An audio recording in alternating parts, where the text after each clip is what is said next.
여러분, 영상 시작하기 전에 구독과 좋아요 버튼 꼭 눌러주시면 정말 큰 힘이 됩니다.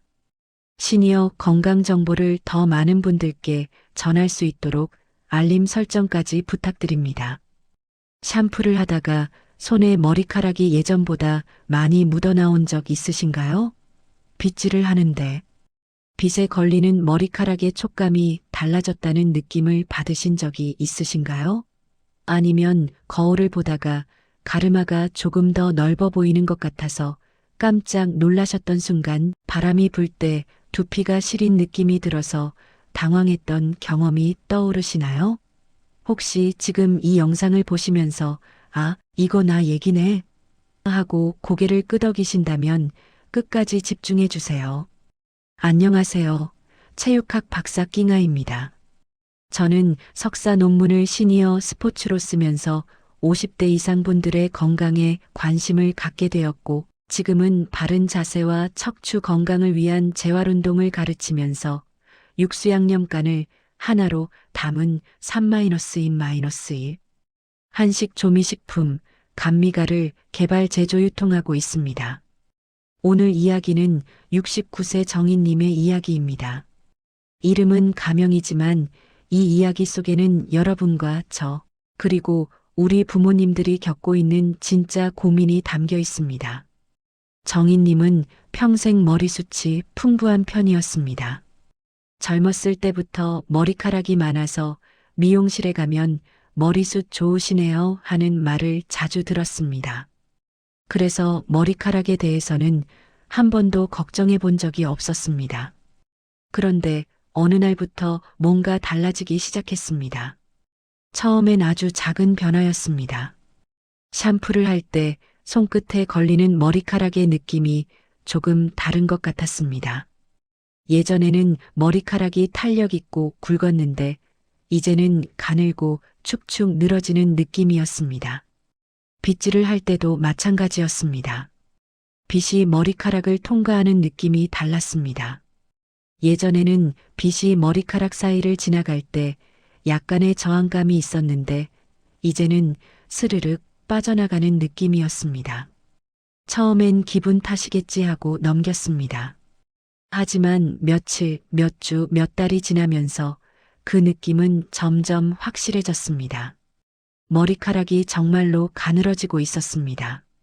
정인님은 남들 모르게 걱정하기 시작했습니다. 혹시 큰 병이라도 생긴 건 아닐까요? 아니면 영양이 부족한 걸까요? 인터넷을 검색해 봤지만 답은 제각각이었습니다. 어떤 사람은 스트레스 때문이라고 했고, 어떤 사람은 나이 들면 다 그렇다고 했고, 또 어떤 사람은 병원에 가보라고 했습니다. 정인님은 혼란스러웠습니다. 일상의 불안도 커졌습니다. 바람이 조금만 불어도 두피가 시렸습니다. 예전에는 느끼지 못했던 감각이었습니다. 머리카락이 두피를 보호해줬는데 이제는 그 보호막이 약해진 것 같았습니다. 거울을 볼 때마다 가르마가 조금 더 넓어 보이는 것 같았습니다. 착각일까요? 아니면 정말 넓어진 걸까요? 가족 모임에서 사진을 찍었는데 앞머리가 휑해 보여서 깜짝 놀랐습니다. 사진 속 자신의 모습이 낯설고 슬펐습니다. 정인님은 스스로에게 말했습니다. 나이가 들어서 그런가 보다. 어쩔 수 없지 뭐. 하지만 마음 한구석은 받아들이고 싶지 않았습니다. 평생 자랑스러웠던 머리카락이 이렇게 변해가는 것을 그냥 지켜보기만 해야 할까요? 머리카락의 변화는 정인님의 일상을 조금씩 바꿔놓았습니다. 가장 먼저 달라진 건 외출이었습니다. 미용실에 가는 것이 불편해졌습니다. 거울 앞에 앉아서 미용사가 머리를 만지는 동안 계속 거울 속 자신의 모습을 봐야 했습니다. 가르마가 넓어 보이고 머리숱이 줄어든 것 같은 모습을 보면서 마음이 무거워졌습니다. 혹시 미용사도 내 머리숱이 줄었다고 생각하는 건 아닐까요? 그런 생각을 하면 부끄럽고 창피했습니다. 머리를 정리하는 시간도 늘어났습니다. 예전에는 간단하게 빗질만 하면 됐는데 이제는 가르마를 어떻게 타야 머리숱이 많아 보일까, 어떤 스타일이 두피가 덜 보일까 고민하게 되었습니다. 아침마다 거울 앞에서 이리저리 머리를 만지작거리는 시간이 길어졌습니다. 그러면서도 만족스럽지 않았습니다. 어떻게 해도 예전 같지 않았습니다. 바람이 많이 부는 날은 외출이 꺼려졌습니다. 바람에 머리카락이 날리면 두피가 더 많이 보일 것 같았습니다. 모자를 쓰고 나가고 싶었지만 실내에 들어가면 또 벗어야 해서 그것도 부담스러웠습니다. 그래서 아예 집에 있는 날이 많아졌습니다. 친구들이 산책 가자고 해도 오늘은 바람이 많이 불어서 하고 거절했습니다. 사람들의 시선에도 민감해졌습니다. 누군가 나를 쳐다보면 내 머리를 보는 건가 하는 생각이 들었습니다. 지하철 창문에 비친 자신의 모습을 보고 깜짝 놀란 적도 있었습니다. 형광등 불빛 아래에서는 두피가 더 환하게 보여서 충격이었습니다. 내가 이렇게 늙었나 하는 생각이 들면서 현실이 서글펐습니다. 감정도 흔들렸습니다. 작은 일에도 짜증이 났고 기분이 자주 가라앉았습니다. 가족에게 화를 내고 나서 후회했지만 감정을 조절하기가 어려웠습니다. 밤에 혼자 있을 때는 남몰래 눈물이 났습니다. 왜 내 몸은 이렇게 변해가는 걸까요? 나이가 든다는 것이 이렇게 서글픈 일인가요? 정인님은 노화에 대한 두려움과 무력감에 사로잡혔습니다. 하지만 정말 나이 때문에 어쩔 수 없는 걸까요? 일부 전문가들은 머리카락의 변화가 단순히 나이만의 문제가 아니라고 이야기합니다. 물론 60대 이후에는 머리카락에도 자연스러운 변화가 나타나는 경향이 있습니다. 하지만 그것만으로 설명되지 않는 부분들이 있습니다. 많은 경우 머리카락이 얇아지는 것은 두피 혈류의 감소, 두피 근육의 경직, 호르몬 변화, 영양 흡수력 저하, 그리고 평생 쌓인 생활 습관들이 복합적으로 작용해서 나타난다고 합니다. 먼저 두피 혈류 감소를 살펴보겠습니다. 60대 이후에는 전신의 미세혈류가 감소하는 경향이 있습니다. 두피도 예외가 아닙니다. 모근은 작은 혈관을 통해 산소와 영양소를 공급받습니다. 혈류가 줄어들면 모근이 필요한 영양을 충분히 받지 못하게 되고, 이렇게 되면 머리카락이 가늘어지고 성장 속도도 느려집니다. 특히 목과 어깨가 뭉쳐 있으면 두피로 가는 혈류가 더욱 방해받는다고 합니다. 목 뒤쪽의 근육이 긴장하면 두피로 올라가는 혈관이 눌리면서 혈액 공급이 감소하는 것입니다. 두 번째는 두피 근육의 경직입니다. 두피에도 얇은 근육층이 있습니다. 이 근육이 스트레스나 불면, 잘못된 자세 등으로 인해 단단하게 굳어지면 혈류가 더욱 감소합니다. 일부 연구에 따르면 두피 근육이 경직되면 모근으로 가는 혈류가 절반 가까이 줄어들 수 있다고 합니다. 두피를 손으로 눌러봤을 때 잘 움직이지 않고 딱딱하다면 근육이 경직된 상태일 가능성이 있습니다. 세 번째는 호르몬 변화입니다. 여성의 경우 폐경 이후 에스트로겐이 감소하면서 머리카락의 성장기가 짧아지는 경향이 있습니다. 에스트로겐은 머리카락을 건강하게 유지하는 데 중요한 역할을 하는데, 이것이 줄어들면 머리카락이 가늘어지고 빠지기 쉬워집니다.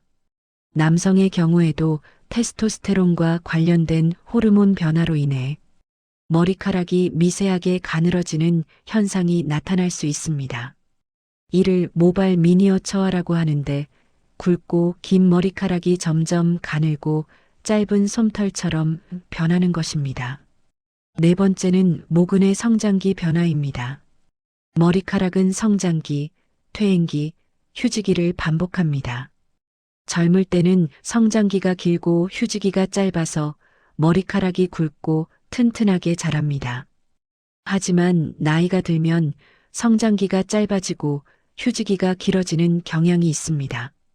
이렇게 되면 새로 나는 머리카락이 가늘고 약하게 나오고 전체적으로 머리숱이 줄어든 것처럼 보입니다. 다섯 번째는 영양 흡수력 저하입니다. 나이가 들면 소화 기능이 약해지면서 음식을 통해 섭취한 영양소의 흡수율이 떨어지는 경향이 있습니다.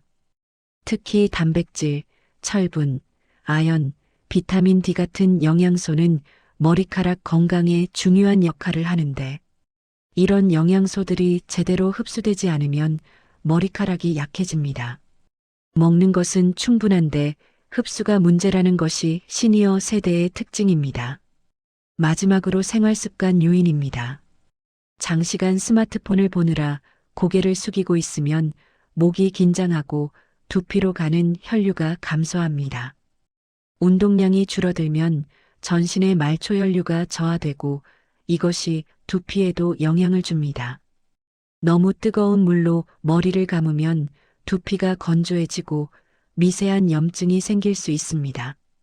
이런 작은 습관들이 몇십 년 동안 쌓이면서 머리카락의 건강을 서서히 해치는 것입니다. 한 피부과 전문의는 이렇게 말합니다. 머리카락의 변화는 자연스러운 노화 과정이지만 두피 관리와 생활 습관 개선을 통해 충분히 완화될 수 있습니다. 특히 두피의 혈액순환을 개선하고 목과 어깨의 긴장을 풀어주면 모근이 다시 활력을 되찾을 수 있습니다. 결국 머리카락의 문제는 나이만의 문제가 아니라 우리가 어떻게 몸을 관리하느냐의 문제이기도 합니다. 정인님은 이 이야기를 듣고 깊이 생각에 잠겼습니다. 그동안 나는 내 몸을 어떻게 대했을까요? 40대와 50대, 60대를 떠올려 봤습니다. 그때는 정말 바쁘게 살았습니다. 회사 일에 치이고 가정을 돌보고 부모님을 부양하느라 늘 긴장한 채로 살았습니다. 스트레스는 많았지만 제대로 풀 방법을 몰랐습니다. 밤늦게까지 스마트폰으로 뉴스를 보고 SNS를 하면서 시간을 보냈습니다. 고개를 숙이고 화면을 들여다보는 자세가 몇 시간씩 이어졌습니다. 머리를 묶고 자는 버릇도 있었습니다. 머리카락이 얼굴에 닿는 게 싫어서 꽉 묶고 잤는데 이것도 두피에 부담을 줬을 것입니다. 샴푸를 할 때도 뜨거운 물로 머리를 감았습니다. 시원하고 개운한 느낌이 좋아서 그렇게 했는데 두피 건강에는 좋지 않았을 것입니다. 머리를 말릴 때도 드라이기를 뜨겁게 해서 빨리 말렸습니다. 시간을 아끼려고 했던 선택이 결국 두피를 건조하게 만들었을 것입니다. 은퇴 후에는 생활 패턴이 또 달라졌습니다. 출근하지 않으니 움직임이 줄어들었고 하루 종일 집에서 TV를 보거나 소파에 앉아 있는 시간이 많았습니다. 산책은 가끔 나갔지만 규칙적이지 않았습니다. 햇빛을 쬐는 시간도 줄어들었습니다. 실내에서만 생활하다 보니 비타민 D가 부족해졌을 것입니다. 운동량이 줄면서 전신의 혈액순환도 느려졌을 것입니다. 근육이 줄어들고 피부가 건조해지는 것을 느꼈지만 별로 신경 쓰지 않았습니다. 정인님은 깨달았습니다. 이건 그냥 늙어서가 아니었구나. 내가 몸을 방치했던 시간들이 쌓여서 지금의 나를 만든 거구나. 후회가 밀려왔지만 동시에 희망도 생겼습니다. 문제의 원인을 알았으니 이제라도 바꿔볼 수 있지 않을까요? 정인님은 마음을 다잡았습니다. 어느 날 정인님은 산책을 하다가 벤치에 앉아 쉬고 있었습니다. 옆에 앉은 두 분이 대화를 나누고 있었습니다. 한 분이 말했습니다. 요즘 운동을 시작했는데 신기하게 머리가 살아나는 느낌이더라고요. 머리카락이 조금 더 탄력 있어진 것 같아요. 다른 분이 물었습니다. 무슨 운동을 하셨어요? 그분이 대답했습니다. 특별한 거 아니고요. 걷기하고 목 스트레칭 같은 거요. 두피 순환이 좋아지면 머리도 좋아진다고 하더라고요. 정인님은 그 대화를 듣고 귀가 번쩍 뜨였습니다. 두피 순환? 운동으로 머리카락이 좋아질 수 있다고요? 집에 돌아온 정인님은 인터넷을 검색하기 시작했습니다. 두피와 혈류, 두피와 근육, 두피와 스트레스, 두피와 수면의 관계를 찾아봤습니다. 놀라운 사실들을 알게 되었습니다. 머리카락은 단순히 나이가 들어서 약해지는 게 아니라 몸 전체의 상태와 직접 연결되어 있었습니다. 혈류가 중요했습니다. 두피에 혈액이 잘 공급되어야 모근이 건강하게 유지됩니다. 목과 어깨를 풀어주고 전신 순환을 개선하면 두피로 가는 혈액량도 늘어납니다. 근육도 중요했습니다. 두피 근육이 부드러워야 혈관이 눌리지 않고 혈액이 잘 흐릅니다. 스트레스 관리도 필요했습니다. 스트레스를 받으면 두피 근육이 긴장하고 호르몬 균형이 깨지면서 머리카락에 영향을 줍니다. 수면도 중요했습니다. 깊은 수면 중에 성장 호르몬이 분비되면서 모근이 재생됩니다. 정인님은 결심했습니다. 늦었지만 지금부터라도 머리를 살려보자. 내 몸을 다시 돌보자. 그날 밤 정인님은 오랜만에 희망을 품고 잠들었습니다. 내일부터 시작해보자. 작은 것부터 하나씩 바꿔보자. 정인님은 다음 날부터 본격적으로 두피 관리를 시작했습니다. 전문가의 조언을 참고해 4주 프로그램을 계획했습니다. 이 프로그램은 진단이나 치료가 아닙니다. 누구나 할 수 있는 운동과 호흡, 생활 습관 개선 중심의 관리 방법입니다. 개인차가 있으므로 증상이 심하거나 불편함이 있다면 피부과 전문의와 상담이 필요합니다.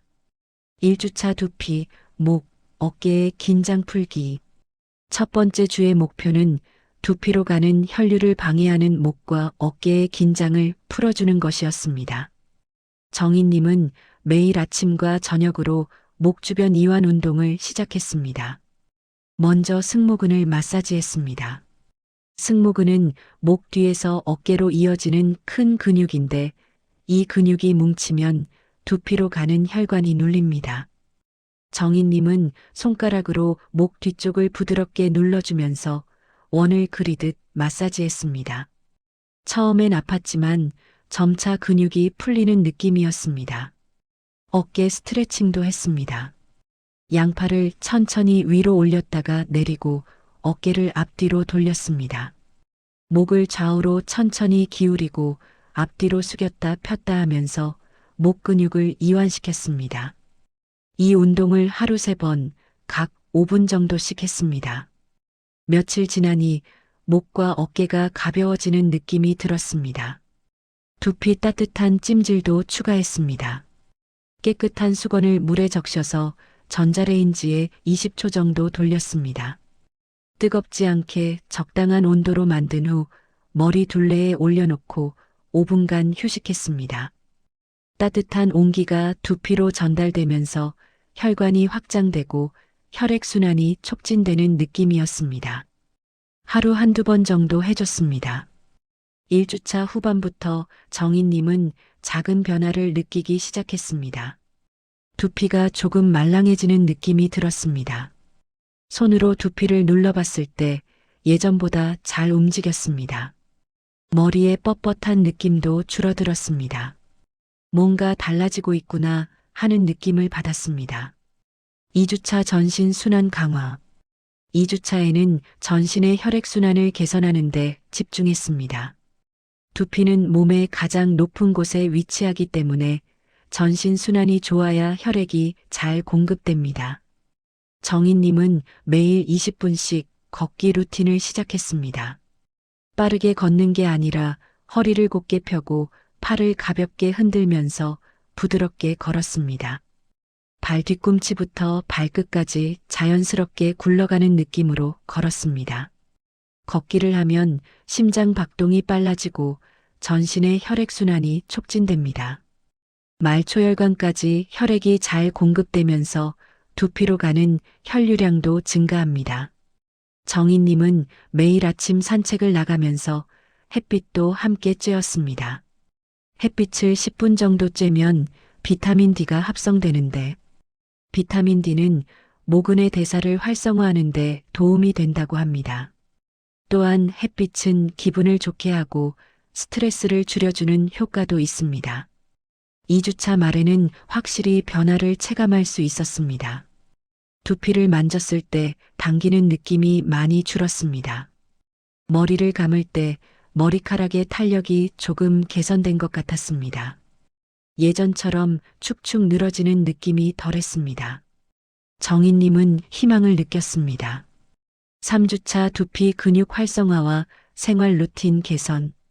3주차에는 두피 근육을 직접 활성화하는 운동과 생활 루틴 개선에 집중했습니다. 첫 번째 운동은 두피 굴리기였습니다. 손가락 끝을 두피에 대고 피부를 앞뒤좌우로 부드럽게 밀어서 움직였습니다. 뼈에 붙어 있는 두피를 살살 굴려주는 느낌으로 했습니다. 두피가 잘 움직이면 혈류가 양호하다는 신호입니다. 처음엔 두피가 뻣뻣해서 잘 움직이지 않았지만 매일 반복하니 점점 부드럽게 움직였습니다.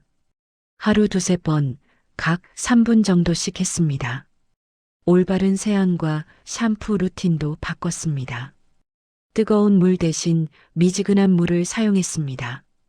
뜨거운 물은 두피를 건조하게 만들고 피지를 과도하게 제거해서 오히려 두피 환경을 나쁘게 만듭니다. 샴푸를 할 때는 손톱이 아닌 지문으로 두피를 부드럽게 마사지했습니다. 원을 그리듯 두피 전체를 골고루 마사지하면 혈액순환이 촉진됩니다. 머리카락 끝은 문지르지 않고 부드럽게 감아줬습니다. 헹굴 때도 미지근한 물로 충분히 헹궜습니다. 머리를 말릴 때도 주의했습니다. 드라이기를 뜨겁게 하지 않고 미온풍으로 두피와 충분한 거리를 두고 말렸습니다.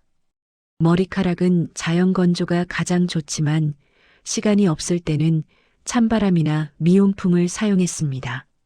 3주차 말에는 더욱 뚜렷한 변화가 있었습니다. 가르마 주변의 볼륨이 조금 증가한 것 같았습니다. 머리카락이 조금 더 부드러워지고 윤기가 생겼습니다.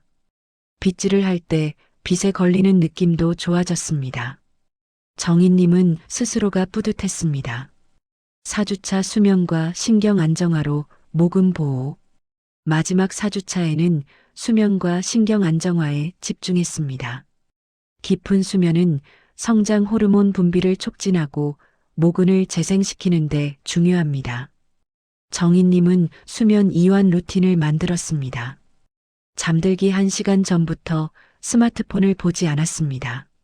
스마트폰의 블루라이트는 멜라토닌 분비를 방해해서 수면의 질을 떨어뜨립니다. 대신 책을 읽거나 가벼운 스트레칭을 했습니다. 복식 호흡도 연습했습니다.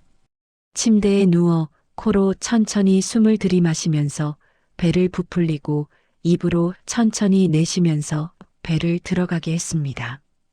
이 호흡을 10분 정도 반복하면 부교감 신경이 활성화되면서 긴장이 풀리고 잠이 잘 옵니다. 침실 조명도 어둡게 조절했습니다. 밝은 조명은 각성을 유지시키므로 잠들기 전에는 조도를 낮춰야 합니다. 저녁 스트레스 완화도 중요했습니다. 저녁 식사 후 가벼운 스트레칭을 했습니다. 목과 어깨, 허리를 천천히 늘려주면서 하루 동안 쌓인 긴장을 풀었습니다. 따뜻한 족욕도 좋았습니다. 발을 따뜻한 물에 담그고 10분 정도 휴식하면 전신의 혈액순환이 개선되고 긴장이 풀립니다. 4주가 지나고 정인님은 놀라운 변화를 경험했습니다. 머리카락에 힘이 되살아나는 느낌이 들었습니다. 머리숱 자체가 극적으로 늘어난 것은 아니지만 머리카락의 질감이 달라졌습니다. 가늘고 축축 늘어지던 머리카락이 조금 더 탄력 있고 생기 있게 변했습니다. 무엇보다 머리에 생기가 돌아온 느낌이었습니다. 정인님은 운동과 더불어 식습관도 개선했습니다. 머리카락 건강에 도움이 되는 음식들을 식단에 포함시켰습니다. 먼저 단백질이 풍부한 음식을 자주 먹었습니다. 머리카락은 케라틴이라는 단백질로 만들어지기 때문에 충분한 단백질 섭취가 중요합니다. 계란, 두부, 생선, 닭가슴살 같은 음식을 매일 한두 가지씩 챙겨 먹었습니다. 철분이 풍부한 음식도 추가했습니다. 철분은 혈액을 통해 산소를 운반하는 역할을 하므로 모근에 산소를 공급하는 데 필수적입니다. 시금치, 케일, 브로콜리 같은 녹색 채소와 붉은 살코기, 콩류를 자주 먹었습니다. 아연이 풍부한 견과류도 챙겼습니다. 호두, 아몬드, 호박씨에는 아연이 많이 들어있어 모근의 세포 분열을 돕습니다. 하루에 한 줌 정도 간식으로 먹었습니다. 오메가-3 지방산이 풍부한 생선도 일주일에 두세 번 먹었습니다. 고등어, 연어, 참치 같은 등푸른 생선은 두피의 염증을 줄이고 혈액순환을 개선하는 데 도움이 됩니다. 비타민 D도 중요했습니다. 비타민 D는 모근의 성장을 촉진하는데 햇빛을 쬐는 것만으로도 합성됩니다. 하지만 겨울철이나 실내 생활이 많을 때는 계란 노른자, 버섯, 우유 같은 음식으로 보충했습니다. 수분 섭취도 꾸준히 유지했습니다. 하루 67잔의 물을 마시면서 몸 전체의 수분을 유지했고 이것이 두피 건강에도 도움이 되었습니다. 4주 프로그램을 마친 정인님의 삶은 완전히 달라졌습니다. 가장 큰 변화는 두피와 머리카락의 상태였습니다. 바람이 불어도 두피가 시린 느낌이 많이 줄었습니다. 두피가 건강해지면서 보호 기능이 회복된 것입니다. 머리카락의 뿌리 볼륨도 조금 증가했습니다. 가르마가 예전보다 덜 넓어 보였고 머리를 정리할 때도 볼륨이 살아 있었습니다. 머리카락이 조금씩 탄력을 되찾으면서 예전의 생기가 돌아왔습니다. 마음의 변화가 더 컸습니다. 외출이 당당해졌습니다. 더 이상 바람 부는 날을 피하지 않았고 미용실 거울 앞에 앉는 것도 편안해졌습니다. 사진을 찍을 때도 자연스럽게 웃을 수 있었습니다. 지하철 창문에 비친 자신의 모습을 봐도 예전처럼 충격받지 않았습니다. 오히려 나 괜찮네 하고 생각할 수 있었습니다. 자신감이 회복되었습니다. 사람들의 시선이 더 이상 신경 쓰이지 않았습니다. 누가 나를 쳐다봐도 내 머리를 보는 건가 하는 생각이 들지 않았습니다. 스스로에게 나는 아직 괜찮아. 나는 충분히 아름다워하고 말할 수 있었습니다. 삶의 활력도 증가했습니다. 집에만 있던 시간이 줄고 밖으로 나가는 횟수가 늘었습니다. 친구들과의 산책 모임에도 다시 나가기 시작했습니다. 독서 모임에도 참여하고 문화센터 강좌도 신청했습니다. 취미 생활을 다시 시작하면서 삶이 풍성해졌습니다. 관계도 좋아졌습니다. 짜증이 줄어들고 가족에게 부드럽게 대할 수 있었습니다. 손주들과 놀아주는 것도 즐거웠고 배우자와의 대화도 늘었습니다. 거울 앞에 서서 자신을 바라볼 때 미소가 나왔습니다. 정인님은 깨달았습니다. 머리카락이 좋아진 것도 좋지만 더 중요한 것은 내가 나를 다시 돌보기 시작했다는 것, 삶의 주도권을 되찾았다는 것이었습니다. 정인님의 이야기는 여기서 끝이 아닙니다. 정인님은 지금도 매일 목과 어깨 스트레칭을 하고 두피 마사지를 하고 규칙적으로 걷기 운동을 합니다. 수면 루틴도 잘 지키고 있습니다. 이제는 습관이 되어 하지 않으면 뭔가 허전한 느낌이 듭니다.